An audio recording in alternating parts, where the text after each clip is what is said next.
Depression is a combination of genetic, biological, psychological, sociological comorbidities that all come together that cause someone to feel sad, lack of interest, potentially suicidal, decreased activity, sleep disturbance, concentration issues, and these all lead to what we call a major depressive disorder.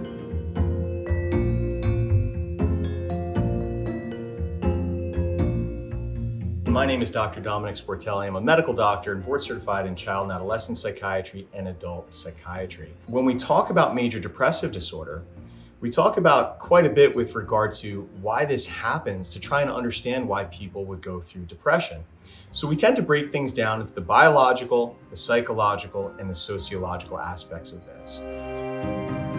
From a biological perspective, some of the reasons why people would be depressed is actually an inherited quality. And believe it or not, people that experience a major depressive episode in their life, 40 to 50% of their first degree relatives may have also experienced a major depressive disorder. And what we notice biologically as well is that if that major depressive disorder occurred early in life for your first generation relative, meaning a parent or a sibling, then you're more likely to experience a major depressive episode in your life as well. So we do know that there's a biological component.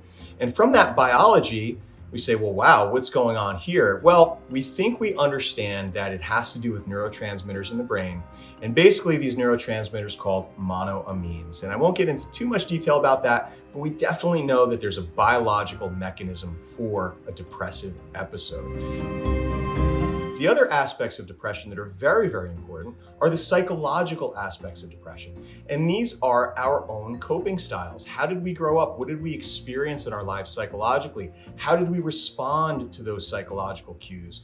Maybe we experienced trauma. Maybe we experienced neglect. Maybe we experienced adverse childhood experiences that could down the line lead to a mood disorder.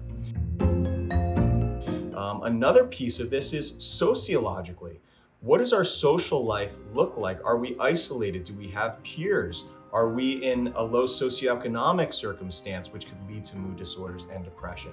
So we look at things in a very well-rounded way when we're trying to figure out what causes depression in each unique individual. Now, if you're asking yourself, do I have a major depressive disorder? Am I experiencing depression?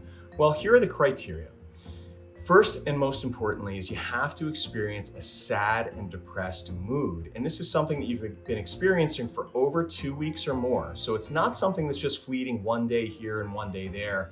It's something for at least 2 weeks that you've been experiencing a sad and depressed mood.